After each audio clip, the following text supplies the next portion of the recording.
할렐루야. 오늘 저희들 함께 읽으신 요한복음 11장 1절에서 16절의 말씀을 가지고 요한복음 강의 43번째 시간 사랑, 사랑하심, 사랑하기라는 제목으로 함께 은혜를 나누겠습니다. 우리가 신앙생활을 해가면서 하나님을 알고 예수를 알아가는, 그리고 성령을 알아가는 은혜를 갖게 되어집니다.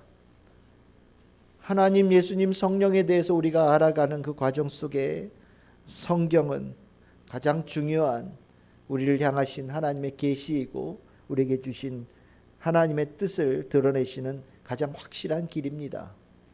우리는 이 길을 통하여서 하나님을 알아가는 그런 은혜를 입지요. 근데 저는 이 하나님을 알아가는 가운데 하나님을 조금씩 알아가면서 가장 깊이 예수를 안다. 과연 무엇을 할 때 예수를 가장 깊이 알고 하나님을 안다. 과연 무엇을 알게 되어질 때 하나님의 가장 깊은 세계를 알고 성령을 안다. 그러면 성령의 무엇을 할 때 가장 그 깊은 세계를 알 수 있게 되어질까?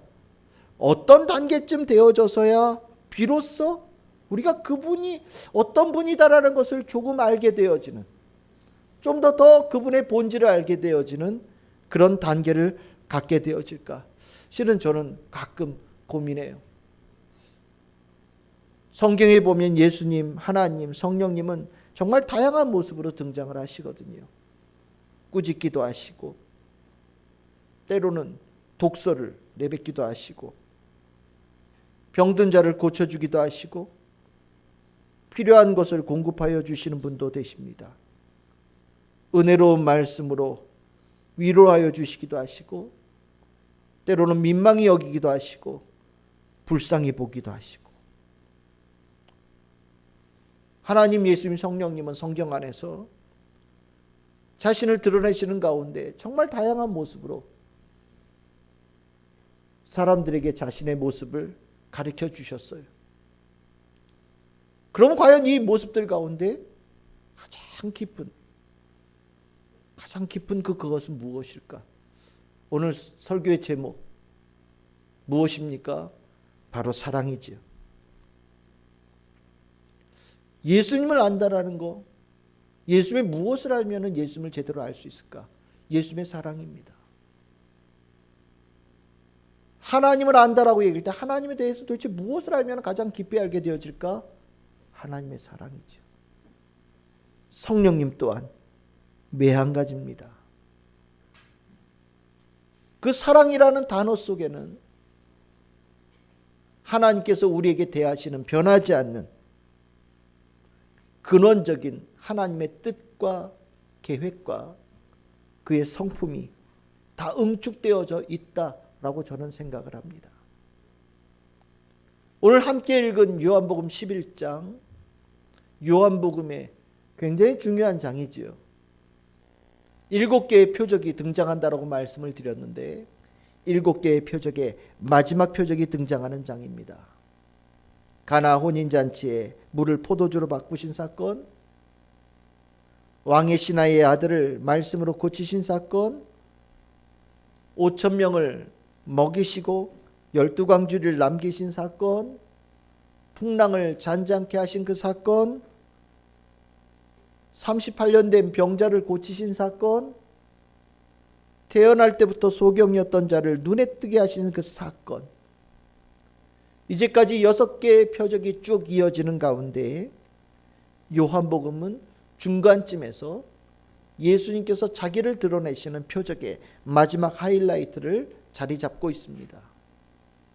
그리고 7번째 표적에 이어서 12장에는 예루살렘에 다시 입성하셔서 예루살렘에 있는 백성들에게 마지막으로 드러내놓고 설교하시는 마지막 말씀을 전하심을 통하여서 예수님은 공개적으로 복음을 전하시는 일을 마치십니다. 그리고 13장서부터는 이제 제자들에게 모임 가운데 설교하시는 것으로 요한복음이 이어져 가지요. 그렇게 따지면 이 11장에 나오는 이 표적, 우리가 흔히 나사로가 다시 일어난 사건이라고 하는 이 표적은 예수님의 표적의 하이라이트이고 예수님께서 이 땅에 보여주기를 원하셨던 가장 깊은 세계를 보여주신 우리가 꼭 알아야 될 표적이 바로 이 사건입니다. 그런데 이 나사로의 표적은 단순하게 한 개인에게 주어진 사건이라고 보시면 절대 안 됩니다. 이 사건은 보다 근원적이고 보다 보편적인 하나님의 뜻 계획 그리고 그 일을 행하시는 예수사역의 본질을 드러내는 사건으로 읽으셔야 됩니다. 오늘 함께 읽었던 11장 4절의 말씀과 11장 15절에는 분명하게 나사로의 이 다시 살아나는 사건을 예수님께서 어떻게 해석하기를 원하시는지를 분명하게 지침을 주고 계셔요. 11장 4절에 보면 이렇게 말씀하시지요. 이 병은 죽을 병이 아니다는 겁니다. 병에 집중하지 말라는 겁니다. 그럼 무엇에 집중하느냐? 하나님의 영광을 위함이고 하나님의 아들이 이로 말미암아 영광을 받게 하려는 것, 이 사건은 그렇게 보아야 된다고 가르치고 계십니다. 그리고 15절에 가서 제자들에게 이렇게 말씀하시지요. 내가 거기 있지 아니한 것, 나사로가 죽는 그 땅에 있지 아니한 것, 나는 기뻐한다. 왜냐하면 이 사건은 단순하게 병을 고치거나 죽은 자를 살리는 차원에 있는 것이 아니라 이는 너희로 믿게 하려는 그것 가운데 이 사건을 나는 너희들에게 드러내기를 원하고 표적을 보기를 원한다. 분명하게 주님께서는 선언하고 계셔요.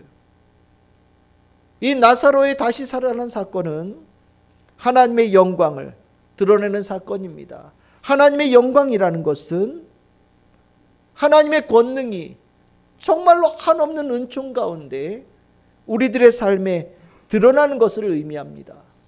하나님의 영광이 임할 때에는 이 땅에 그 어떤 것으로도 이루지 못할 일들이 이루어지고 이 땅에 그 어떤 것도 비할 수 없는 가장 가치 있는 것이 하나님의 영광입니다. 하나님은 이 일을 통하여서 하나님의 어떤 분이신지를 드러내기를 원하신다라는 거지요.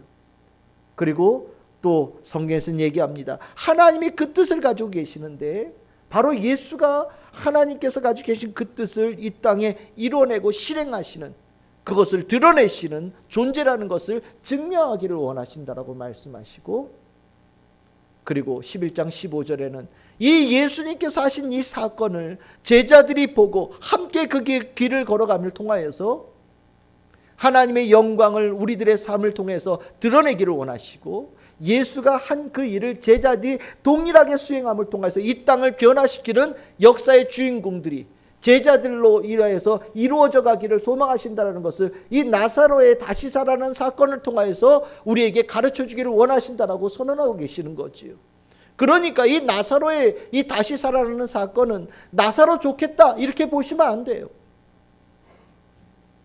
나사로 좋겠다가 아니라 이 일을 하시는 하나님 예수님의 그 본질은 무엇이고 우리가 그 본질을 어떻게 부여받아서 그 일을 계속해서 이어나갈 수 있을 것인가에 대해서 고민하면서 이 사건을 보아야 된다라고 예수님께서 말씀하고 계시는 겁니다.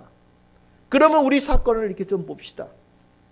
사건의 시작은 11장 1절에 전혀 앞에 설명 없이 갑자기 등장을 합니다. 뭐라고 얘기합니까? 어떤 병자가 있다라고 얘기를 합니다. 어떤 병자, 우리 같으면 이렇게 얘기할 것 같아요. 나사로라는 사람이 병이 들었는데 처음에 그 사람의 이름을 집어넣을 것 같아요. 근데 성경에는 어떤 병자가 있다라고 얘기를 해요.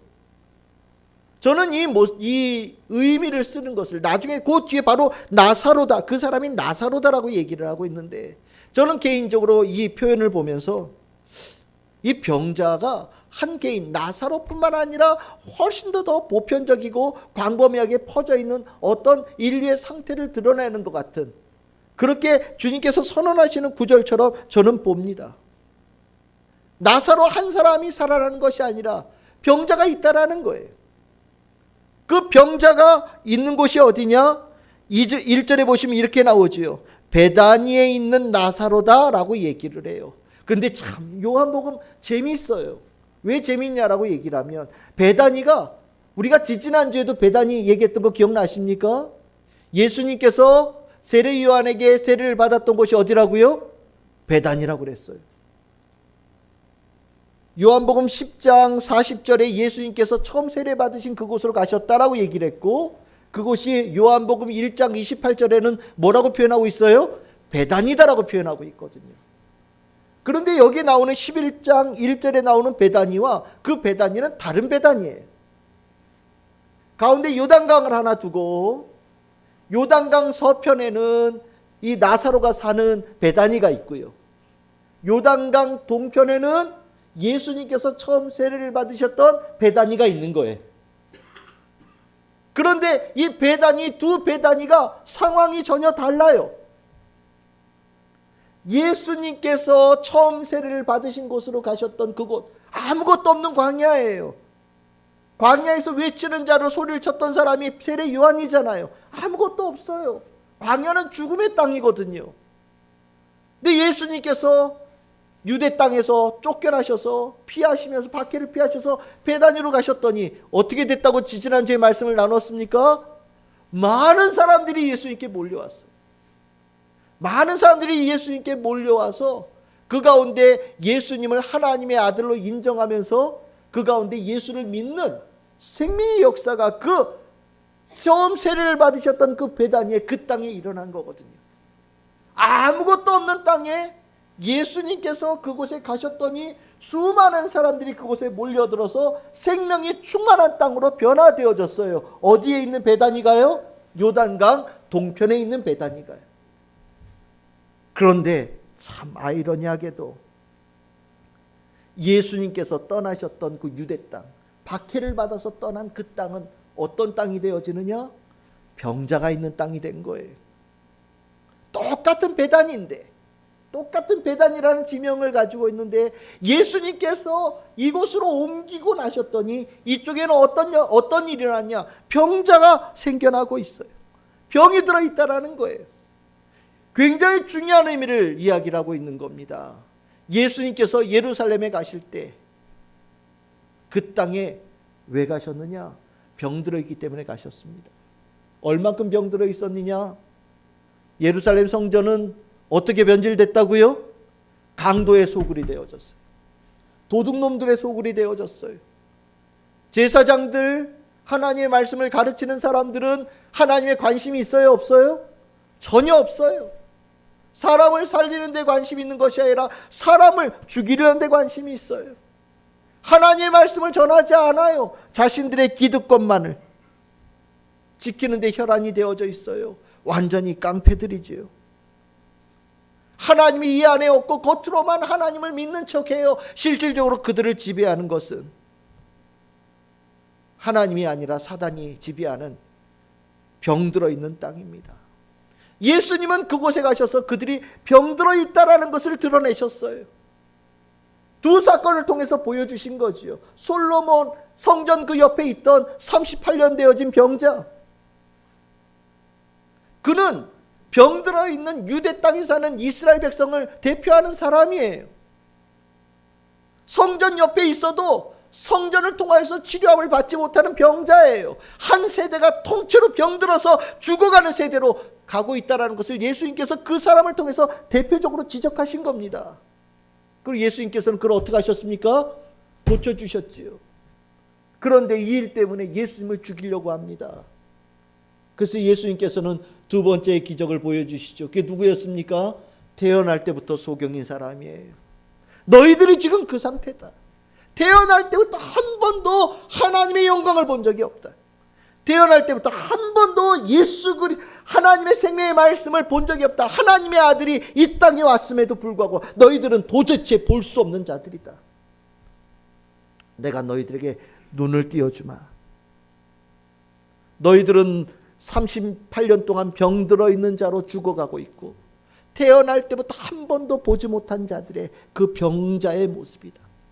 내가 너희들이 이러한 상태인 것을 드러내기를 원한다. 내가 너희들이 이 병을 고쳐주기를 원한다라고 주님께서 그들에게 다가가신 거지요. 고쳐주셨는데 어떤 일이 났습니까? 예수님을 더 격렬하게 죽이려고 그래요.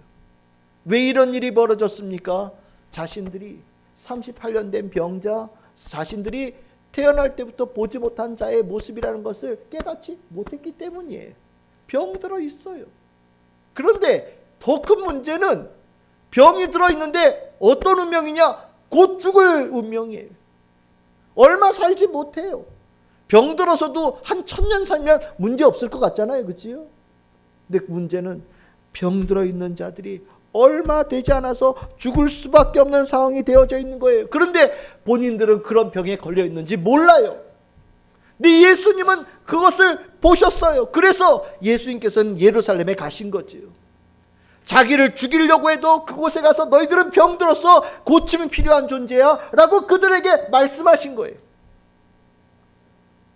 근데 그들의 병은 너무나도 심각해서 자신들의 병을 고쳐주기 위해서 오신 분, 죽을 수밖에 없는 인생을 다시 살리기 위해서 오신 그분을 쫓아냈지요. 죽이려 했지요. 박해했지요. 그 땅에, 자신들이 사는 땅에 예수가 머물지 못하도록 괴롭혔습니다. 결국 성공했습니다. 예수를 자신들의 살고 있는 삶의 반경에서 도망치게 만든 사람들이지요. 그런데 예수 없는 그 땅은 병이 들어서 죽어가고 있고, 예수가 떠나자마자 그 병이 죽음으로 직결되어져 있는 상황이 나타나고 있다. 오늘 성경이 얘기하고 있는 겁니다. 우리는 분명히 얘기할 수 있어야 됩니다. 예수 없는 삶, 예수를 거부한 삶, 예수를 핍박하는 삶이 바로 이러하다라는 것을 우리는 알아야 돼요. 다들 착각하지요. 나는 건강한 걸로, 나는 문제 없는 걸로, 아직도 내 생명은 아직도 몇십 년이 남아있는 걸로, 아무런 문제 없이 쭉 이 상태로 갈 수 있는 것처럼 다들 생각해요. 근데 그렇지 않아요. 성경에서는 분명히 얘기합니다. 예수 없는 자는, 예수를 거부하는 자는, 예수를 박해하고 핍박하는 자는 그에게 남아있는 생명이 얼마나 남지 않았다는 것을 분명하게 얘기하고 있고, 예수 없으면 그 병은 절대 고쳐질 수 없는 상태라는 것을 분명하게 이야기하고 있습니다.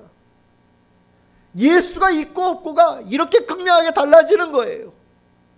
예수가 없는 베다니는 병자로 죽어가는 자가 나타나지만, 예수가 있는 베다니는 산자들로 넘쳐나는 복된 땅이 되어지는 것, 이게 성경에서 말하고 있는 영적인 진리입니다. 여러분들 가운데 예수 그리스도가 계시지요? 여러분들 가운데 예수 그리스도가 충만하시지요? 여러분들은 산자의 땅이 되어짐을 믿습니다. 예수님은 이 병들어 있는 상황을, 소식을 전하는 자를 통해서 들었어요. 여러분들 같으면 그 소식을 들었을 때 어떤 선택을 하시겠어요? 예수님은 그 땅을 떠났더니 거기 있는 사람들이 죽어간다는 겁니다. 여러분들 가면 어떻게 하시겠어요? 나를 핍박해서 쫓겨내고 나를 죽이려 한 자들이 있는데 여러분들 어떻게 하시겠어요? 근데 예수님은요, 오늘 성경에 보면 뭐라고 얘기하십니까? 여러분들 7절에 보면 이렇게 나옵니다. 11장 7절에 제자들에게 얘기를 하시죠. 뭐라고요? 유대로 다시 가자. 예수님께서 유대로 다시 가자라는 이 말에 제자들이 깜짝 놀랐어요. 아니 지금 예수님 거기 죽을 걸 갖다 피해가지고 겨우 도망 나왔는데, 이것 좀 피해 나온 것도 거의 기적적으로 피해 나온 건데, 수많은 사람들이 예수를 잡으려고 혈안이 되어 있는 것을 정말 어떻게 나왔냐라고 설명하면 설명할 수 없는 거죠. 이렇게 표현합시다. 하나님께서 그들의 눈을 가리셔서 눈에 보이지만 무슨 일인지 몰라도 손도 대지 못하게끔 도와주셔서 이렇게 겨우 나온 건데, 아니 세상에 여기 있는 사람들 이렇게 많고, 지금 여기 이렇게 평안하고 예수 믿겠다고 저 강을 건너온 사람들이 이렇게 많은데, 아니 이걸 냅두고 도로 돌아가신다고요? 아, 예수님 그러지 마십시다. 여기까지 온 것도 기적이고 여기서 그 일을 하시면 됩니다. 긋고 말립니다. 11장 8절에 절대 가면 안 된다고 예수님께 긋고 말립니다. 그럼 예수님 그거 모르셨을까요? 너무나도 잘 알고 계셔요. 오히려 제자들보다 더 잘 알고 계시지요. 얼마 안 지나면 십자가에 달려 돌아가셨다는 걸 본인이 알아요. 저들이 가지고 있는 계획이 그들이 생각할 때는 성공할 것이라는 걸 알고 계셔요. 근데 예수님께서는 그 땅에 죽어가는 자, 베다니에 죽어가는 자가 있다라는 소식을 듣고 제자들에게 다시 가자라고 말씀하셔요. 그러면 예수님께서 죽을 줄 알면서 그곳으로 가시는 그것, 무엇 때문에 가시는 걸까요? 이게 바로 사랑입니다. 11장 3절과 6절 나사로에 대해서 이렇게 표현합니다. 누이들이 예수께 사람을 보내어 이르되 주여 보시옵소서 사랑하시는 자가 병들었나이다. 주님께서 사랑하고 있는 자들이 병들어 죽어가고 있습니다. 5절에 보면 이렇게 얘기합니다. 예수께서 본래 마르다와 그 동생과 나사로를 뭐 하시더라고요? 사랑하시더라. 언제부터요? 본래부터, 처음부터, 그들을 만드실 때부터, 그 생명이 이 땅에 올 때부터 아주 근원부터 사랑하셨다라는 얘기. 우리가 뭐 사랑이란 얘기할 때 뭐 아가페냐 필레오냐 뭐 에로스냐 안 따지셔도 돼요. 여기 보면 필레오하고 아가페라는 단어를 같이 쓰고 있는데 중요하지 않아요. 여기서 중요한 거는 사랑하셨다는 거예요. 사랑하시는데 그 사랑이 뭐냐? 필레오처럼 아가페처럼 친구로서 아주 깊은 유대감으로 느꼈다라는 거예요. 여러분들 사랑하는 사람이 아프면 같이 아프지요? 여러분들이 자녀가 아프면 여러분들 안 아프십니까? 여러분들의 자녀가 학교에서 괴롭힘을 당하면 여러분들 안 아프셔요? 아프시지요? 내가 지금 학교 안 다니고 있지만 아프시잖아요. 여러분들의 자녀가 혼자 눈물을 흘릴 때 안 아프십니까? 아이들이 눈물을 흘리는 거 그거 보면서 나는 더 아프지요. 내 안에 마음이 찢어져요. 나는 그 상황이 있지 않았지만 그가 느끼는 것보다 몇 배를 증폭해서 나는 느낍니다. 부모가 자식들에 대한 부분은 다 똑같아요. 그럼 이것이 어떻게 가능하냐고요? 텔레파시 아니에요. 무엇입니까? 이게 사랑이지요. 사랑이라는 거는 동질적인 거예요. 영적으로 연결되어져 있는 거예요. 하나가 아프면 같이 아픈 거예요. 떨어질 수 없는 겁니다. 하나 되어진 걸 얘기하는 거예요. 예수님은 자기를 박해하는 그 땅에 있는 자들이 죽어가는 그 아픔을 예수님께서 느끼셨다라는 거예요.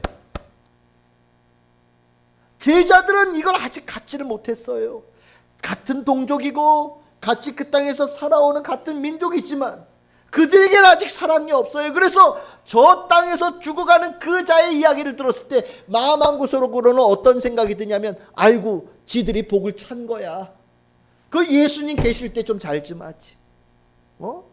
예수님께서 그렇게 고쳐주는 사건을 그렇게 보여주셨는데 예수를 죽이려고 해? 아유 그건 지들이 복을 찬 거야. 그건 그들이 가지고 있는 운명이야. 걔들이 가지고 있는 하나의 책임이야. 아유 그래도 싸! 라고 생각했을 거예요. 그래서 예수님 보고 예수님 절대 가시면 안 돼요. 이러면 기회에 본보기를 보여주셔야 돼요. 싹 다 죽으라고 하세요. 우린 잘 살면 돼요. 예수님 안에 복이 있다는 걸 보여주면 돼요. 가지 맙시다. 근데 예수님은 그게 안 되는 거예요. 왜요? 그들을 사랑하니까요. 그들을 사랑하니까요. 여러분들 그 사랑이 느껴지십니까? 그 사랑이 느껴져야 비로소 예수가 어떤 분인지 하나님이 어떤 분인지를 알 수 있어요. 예수가 밥을 주고 예수가 병을 고쳐주고 예수가 내가 원하는 기도의 응답을 들어주시는 분 정도라고 생각한다면 예수 도저히 알 수 없어요. 이 예수의 사랑하심 이거를 알아야 예수를 알 수 있는 거예요. 제자들은 두려워합니다. 죽을까 봐요. 주님 그 사랑하다가 당신 죽어요. 그 사랑 때문에 강 건너가서 그 땅에서 도로 잡혀 죽을 거예요. 절대 가지 마셔요. 사랑이 밥 먹여줍니까? 제자들은 얘기해요. 근데 예수님은 단호하게 말씀하시죠. 11장 9절에서 10절입니다. 뭐라고 얘기하십니까? 예수께서 대답하시되 낮이 12시간이 아니냐. 사람이 낮에 다니면 이 세상의 빛을 보므로 실족하지 아니하고 밤에 다니면 그 빛이 그 사람 안에 없는 거로 실족하느니라. 이 단어 뭐 낮이 12시간 밤이 12시간 얘기하는 거 아닌 것 같아요. 무슨 얘기입니까? 이 안에 빛이 있으면 너희들의 가는 길은 누구도 막을 수 없어. 너희들 안에 이 빛이 있으면 너희들의 가는 길을 누구도 실족해 할 수 없어. 이 안에 있는 이것이 너희들의 삶을 든든하게 지켜주는 그것이야 라고 얘기하고 계셔요. 그럼 그것이 무엇일까요? 사랑의 예수를 내 안에 품는 거지. 저는 이걸 이렇게 읽어요. 뭐라고요? 사랑해서 가는데 누가 막을 수 있겠냐? 내가 그들을 사랑해서 가는데 누가 나의 길을 막을 수 있고 해방할 수 있고 그것을 멈추게 할 수 있냐? 너희들 그렇게 생각하느냐? 아니다. 내가 가지고 있는 저 죽어가는 영혼에 대한 사랑은 절대로 실패하는 법이 없다. 너희들도 마음에 새기거라. 너희들 안에 사랑의 마음을 가지고 간다면 절대 실패하지 않는다. 진짜 사랑을 가지고 나아간다면 거기에는 해결되지 않을 것이 없다라고 예수님께서 분명히 우리에게 말씀하시는 거예요. 그런데 아무리 너희들이 겉으로 무장을 할지라도 이 안에 예수의 사랑의 빛을 가지고 가지 않으면 그건 껍데기일 뿐이라서 100번 싸우면 100번 지는 거다 라고 얘기하고 계시는 거예요. 저는 이 말씀이 너무 위로가 돼요. 우리가 전도 어떻게 합니까? 사랑으로 하는 거죠. 사랑으로 하는 거예요. 목사님 전도 어떻게 하나요? 사랑함으로 하는 거죠. 사랑하면 그 사랑에 예수께서 임재하시고 하나님의 영광이 드러납니다. 여러분들 믿으십니까? 그거 굉장히 중요한 거예요. 사랑하면, 진짜 사랑하면, 그의 아픔을 내가 같이 느끼면서 그를 사랑하면, 그를 구원하기 위해서 내가 죽음의 땅에도 기꺼이 발을 디딜 수 있는 그 사랑으로 나아가면 누구도 그 발걸음을 멈추게 할 수 없어요. 그리고 그 사랑의 발걸음을 옮길 때 예수께서는 그들과 함께 하셔서 그 자리에 주의 능력을 드러내신다라는 겁니다. 목사님, 남편 구원이 제일 어려워요. 아내 구원이 제일 어려워요. 우리 어머니 아버지 구원이 제일 어려워요. 가족 구원이 제일 어려워요. 왜 어렵겠습니까?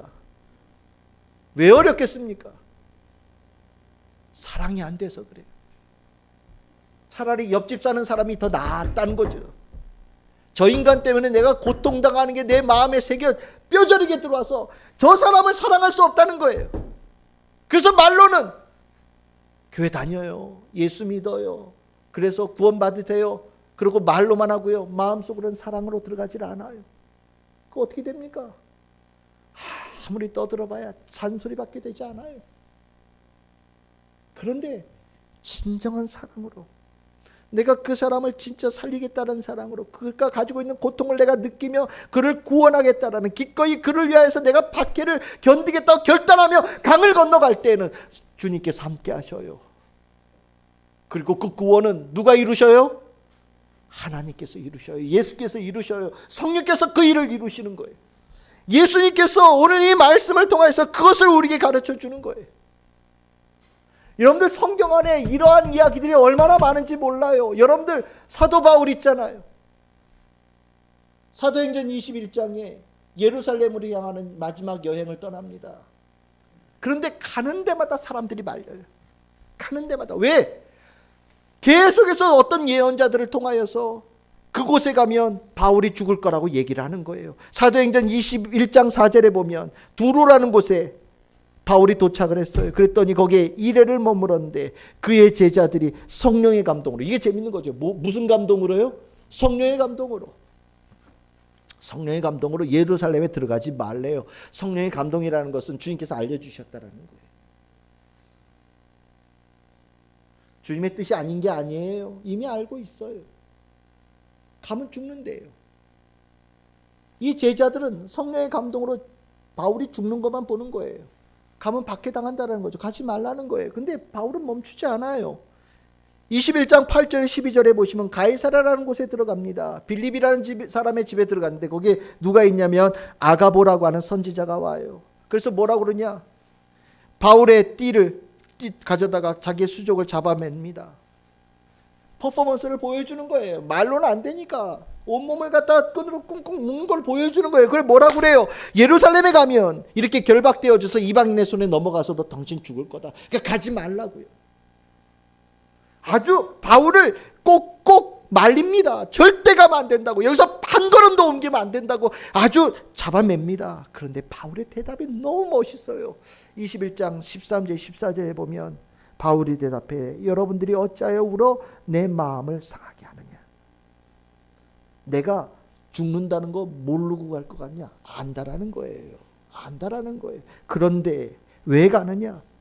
나는 주 예수의 이름을 위하여 결박당할 뿐 아니라 예루살렘에서 죽을 것을 각오하였노라 라고 얘기를 해요. 그러면 이 각오는 어디서 생기신 겁니까? 바울이 가졌던 이 각오는 어디에서 생겼을까요? 바로 그것이에요. 예수를 사랑하는 그 사랑과 두 번째는 이방인들의 구원을 위해서 하나님께 나를 세우셨다라는 그 사랑, 이방인들을 향한 예수 그리스도의 사랑을 바울이 느꼈어요. 알았어요. 그래서 기꺼이 죽을 땅에 자기가 가겠다라는 거예요. 예수의 마음과 똑같은 마음입니다. 사랑의 능력, 사랑의 위대함 바울은 알았어요. 우리는 이 땅에 살면서 사랑의 이 위대함을 알아야 됩니다. 예수님의 사랑의 이 위대한 것을 우리는 알아야 돼요. 그 사랑에 은혜 입어서 내가 구원받음과 내가 이 땅을 살아가면서 이 사랑의 능력 하나님을 예수님을 알아서 이 땅에 그 사랑의 힘으로 살아가야 되는 존재라는 것을 우리는 분명히 알아야 돼요. 예수님은 이 마지막 표적을 뭐를 보여주신 사건으로 드러내신 거냐? 사랑을 드러내는 사건으로 드러내신 거예요. 그러면 사랑이 있으면 어떤 역사가 일어나느냐? 11장 11절 14절입니다. 이번엔 단순한 병고침이 아니에요. 어떤 역사가 일어나요? 죽은 자가 다시 살아납니다. 38년 된 병자, 태어날 때부터 보지 못한 소경이 눈을 뜨는 것 차원 정도가 아니에요. 사랑함으로 가면, 사랑, 예수 그리스도의 사랑으로 그것에 건너가면 어떤 역사가 있다고요? 죽은 자가 다시 살아나는, 구원받지 못한 영혼이 구원을 받게 되어지는, 그의 삶에 완전한 새로운 인생이 펼쳐지는 역사가 그 사랑함을 통하여서 가는 자들에게 나타나는 증거다라고 예수님께서 드러내신다라는 겁니다. 여기 뭐라고 얘기합니까? 예수님께서 우리 친구 나사로가 잠을 잔다라고 얘기를 해요. 근데 나사로는 어땠어요? 죽은 사람이에요. 이미 죽었어요. 제자들은 못 알아들어요. 예수님 지금 잠자고 있다고요? 그러면 갈 필요 없지요. 왜? 깨면 낫는 거 아닙니까? 우리 가지 맙시다. 계속해서 예수님께 종용하는 거예요. 근데 예수님께서는 이걸 그렇게 표현한 게 아니죠. 세상 사람들이 볼 때 죽음은 뭐예요? 이미 끝난 거예요. 이미 끝난 거예요. 황천길로 간 거예요. 중국의 태산 밑에 황천이 있대잖아요. 그 황천길로 가면 죽은 거예요. 그리스 로마 신화에는 무슨 강이 흘러요? 스틱스 강이 흘러요. 그 강 건너가면 못 돌아오는 거예요. 사람들이 생각할 때 죽음은 완전한 끝이에요. 더 이상 뭐가 일어날 수 없어요. 죽은 거는 아무런 일도 일어나지 않거든요. 근데 예수님의 눈에는 죽음이 끝이 아니에요. 예수님의 눈에는 죽음이 끝이 아니에요. 예수님의 눈에는 죽음이 뭐처럼 보이느냐? 잠처럼 보여요. 잠처럼 보인다는 게 뭐냐면 그 죽음에서 깨어날 수 있다는 거예요. 사람의 눈에는 죽음은 끝이어서 다시는 그 눈이 뜰 수 없는 그런 한계, 분명한 벽이 있지만, 넘어설 수 없는 분명한 벽이 있지만, 예수의 눈에는 죽음은 잠과 같아서 깨어날 수 있는 상태라고 보신다라는 거예요. 그러면 그를 죽음으로부터 깨어나게 할 수 있는 그것은 무엇을 통해서 일어납니까? 사랑을 통해서 일어나는 거죠. 사랑은 죽은 자도 살린다라는 거예요. 죽은 자도 살린다. 너희들이 그걸 믿느냐? 아이, 예수님 그건 좀 너무한 것 같은데요. 내가 너희들에게 보여주겠다. 사랑으로 사람이 죽음에서 깨어나는 것을 내가 너희들에게 보여주겠다. 그리고 15절에 하면 이렇게 얘기하죠. 내가 너희들을 믿게 하겠다. 뭐라고 얘기하시는 겁니까? 요번에 가서 너희들 보거라. 이 역사가 일어나는 그 증거를 보거라. 죽은 자가 사랑으로 죽음에서 깨어나는 그 자리에 너희들이 목격자가 되고 증언이 되어져서 그렇게 살아가는 삶의 방법을 너희들이 가져라 라고 예수님께서 보여주신다라는 거예요.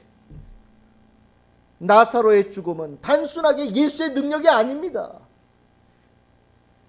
나사로의 죽음에서 다시 살아나는 이 사건은 예수가 가졌던 사랑의 위대한 능력이고, 그 능력을 예수의 제자들이 믿고 그 일을 이 자리에서 지금 오늘 할 수 있다라는 것을 믿게 하려는 데에 이 7번째 표적의 핵심이 있다라는 거죠.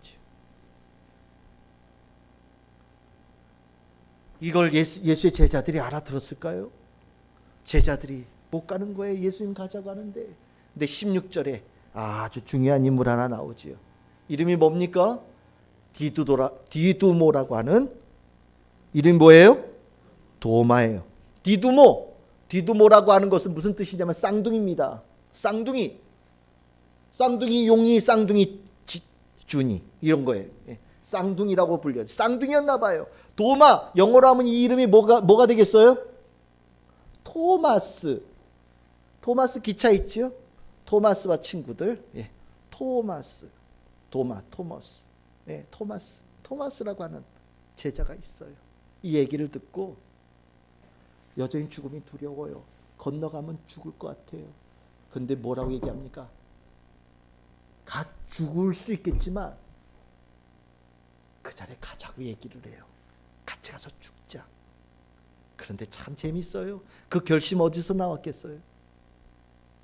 정말 예수님의 그 사랑을 다 알았을까요? 모르지요. 그걸 어떻게 알겠어요? 저 사람을 위해서 내가 죽겠다라는 거, 그 사랑을 알 방법이 있어요? 할 방법이 없어요. 왜 아직 제자들은 그 단계가 안 돼요. 대신 뭐를 하냐면 자기 선생을 사랑해요. 예수님을 사랑하는 거예요. 그래서 죽은 나사로가 다시 살아나는 건 기대도 안 해요. 근데 대신 예수님을 사랑해서요. 내가 그 사람을 사랑해서 가는 건 아니지만 난 선생님 예수님을 사랑해요. 그래서 난 예수님 쫓아갈 거예요. 가서 예수님 쫓아가서 죽으면 뭐 죽는 거지 뭐. 이 도마가 아주 조그만한 믿음이에요. 나사로 살리겠다는 믿음은 요만큼도 없어요. 나사로 불쌍하게 여기는 마음 요만큼도 없어요. 유대 땅에 있는, 예루살렘에 있는 사람들, 죽어가는 사람들 사랑하는 마음은 아주 요만큼도 없어요. 그런데 예수를 사랑하는 마음이 있어요. 그래서 어떻게 돼요? 예수를 쫓아서 강을 건너가서 유대 땅으로 들어가죠. 사랑이 얼마만큼 있으면 되냐고요? 요만큼만 있으면 돼요. 예수님처럼 다른 사람을 위해서 죽는 거 불가능할 수 있어요. 여러분들 아프리카에 있는 사람, 저 아시아 저 남쪽에 있는 사람들 위해서 대신 죽을 수 있습니까? 불가능이죠. 옆집 사람을 위해서도 못 죽는 판에